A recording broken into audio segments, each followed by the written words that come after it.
తులసి coffee.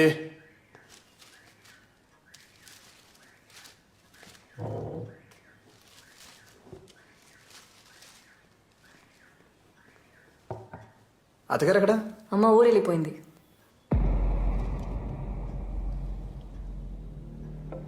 నీతో చెప్పెళ్ళడానికి సైట్కి కూడా వచ్చింది కదా. సైట్కి వచ్చారా? ఎప్పుడు? నేనే వచ్చి డ్రాప్ చేశాను. లేదే, నేను చూడలేదే. నేను కలిసి కదా వెళ్తాను చెప్పింది.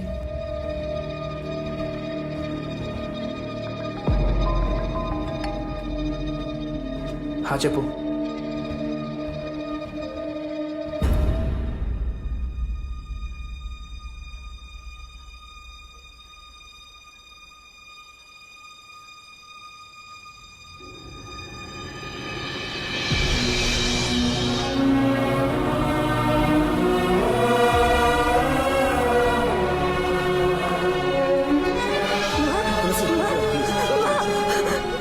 ఎలా జరిగింది?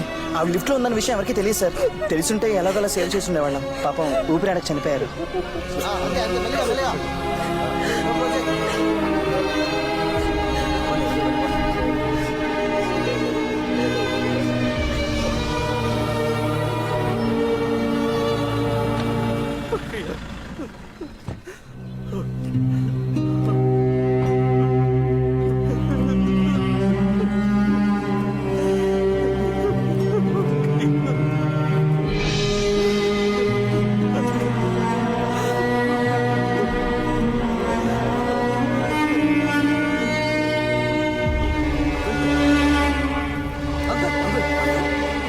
పట్టుకోండి, అంబులెన్స్ ఫోన్ చేయండి.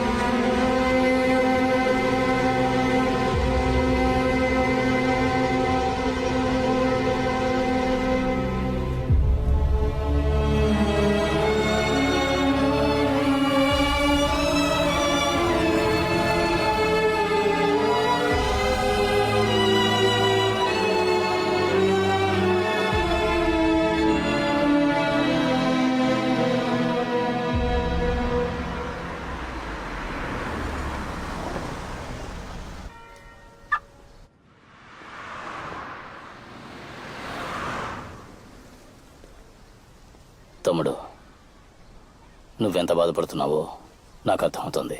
కానీ మీ కుటుంబంలో జరిగిన విషాదానికి నేను కారణం కాదు. నాకు మీ నాన్న మీద కోపం ఉండేది నిజం.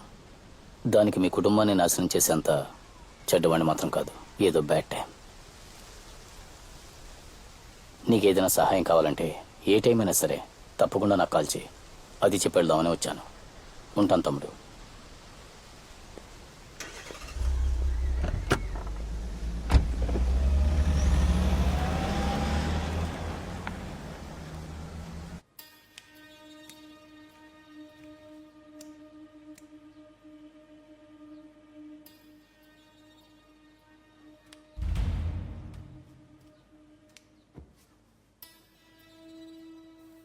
ఇంకెన్ని రోజులు జరిగిన దాని గురించి బాధపడుతుంటావు? ఆ రోజు అమ్మని నేను డ్రాప్ చేసి ఉంటే ఇలా అయి ఉండేది కాదు కదా.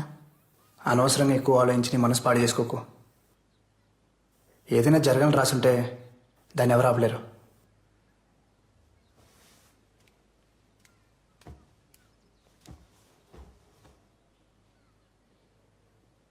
నువ్వు నార్మల్ అవ్వాలి, మళ్ళీ హాస్పిటల్కి వెళ్ళాలి. మీ అమ్మగారు ఉండుంటే ఇదే కోరుకునేవారు కదా. నేను మామయ్యని చూడాలి.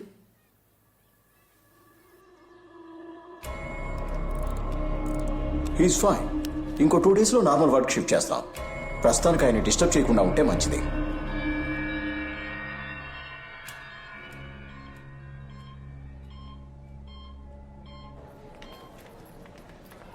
టూ డేస్లో నార్మల్ అయిపోతారని చెప్పారుగా. Don't worry. తులసి, జరిగిందంతా నిన్నే తెలిసింది. ఒకే వారంలో ఇద్దరు ఊహించడానికి కష్టంగా ఉంది. I'm sorry. Uncle will be fine. నీకెప్పుడేం కావాలన్నా నాకు కాల్ చేయి. సరేనా? బాయ్.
మొత్తం డీటెయిల్స్ పూర్తిగా నోట్ చేయి.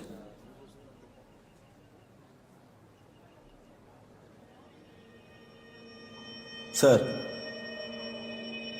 మీరు ఇక్కడ ఏం చేస్తున్నారు? తను మాకు ఎన్నో సంవత్సరాల నుంచి తెలుసు. మా ఫ్యామిలీ డాక్టర్. నిన్నే హాస్పిటల్ కూడా కలిసాం. ఏమైందో తెలియదు, సడన్గా న్యూస్ చూసి షాక్ అయ్యాం.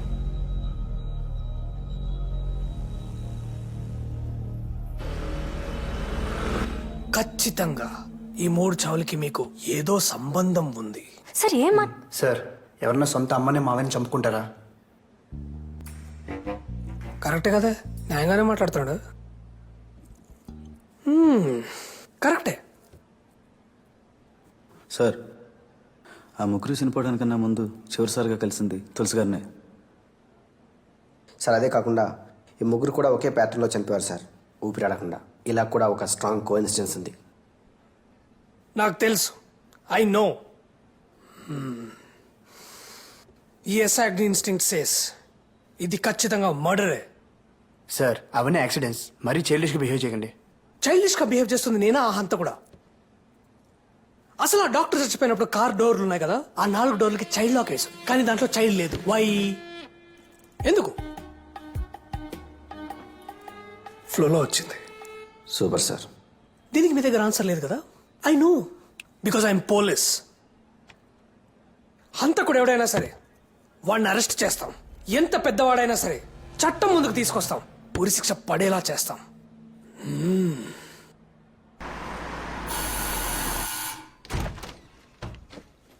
మావయ్య ఎలా ఉన్నారు? బాగున్నానమ్మా. ఆరోగ్యం ఎలా ఉంది? బాగుంది. పర్వాలేదు కదా? ఎప్పుడు డిశ్చార్జ్ అయ్యారు? ఈ రోజే. చెప్పాల్సింది కదా అంకుల్, పికప్ చేసుకోవడానికి వచ్చేవాళ్ళని. ఏం పర్లేదు బాబు. నేను అర్జెంట్గా సైట్కి వెళ్ళాలి. మీరు మాట్లాడుతూ ఉండండి. బాయ్. ఎవరు చేసిన పాపమో మన కుటుంబాన్ని అతలాకుతలం చేసింది. బాలస్వామి పూజారి ఉన్నారు, ఆయనతో పరిహారం చేద్దాం. వద్దు మావయ్య, కృష్ణకి ఇలాంటివన్నీ నచ్చవు. మీరు చిన్నపిల్లలు, కొన్ని విషయాలు మీకు అర్థం కావు. ఇవన్నీ మన పరిధిలో లేని సంగతులు. బాలస్వామి ఇంటికొచ్చి యాగం చేస్తే చాలు, మనల్ని పీడిస్తున్న దుష్టశక్తులని మనల్ని విడిచి వెళ్ళిపోతాయి.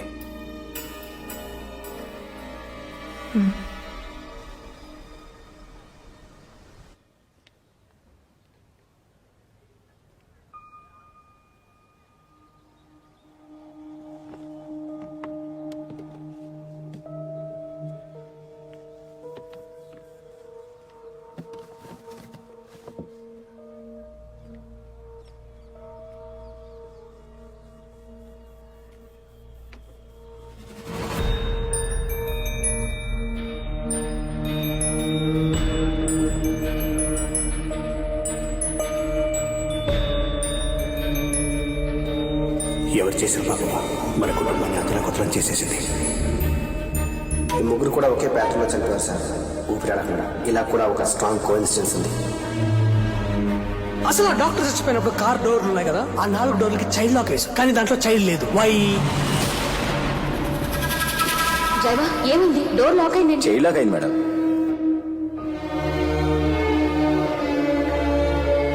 ఆ ముగ్గురు చనిపోవడానికన్నా ముందు చివరిసారిగా కలిసింది తులసి గారినే. వస్తావా? Bye, take care. She's pregnant. ఎంత పని చేసావా? ఇంటి పరువు మజాకి ఇచ్చేసావు కదా.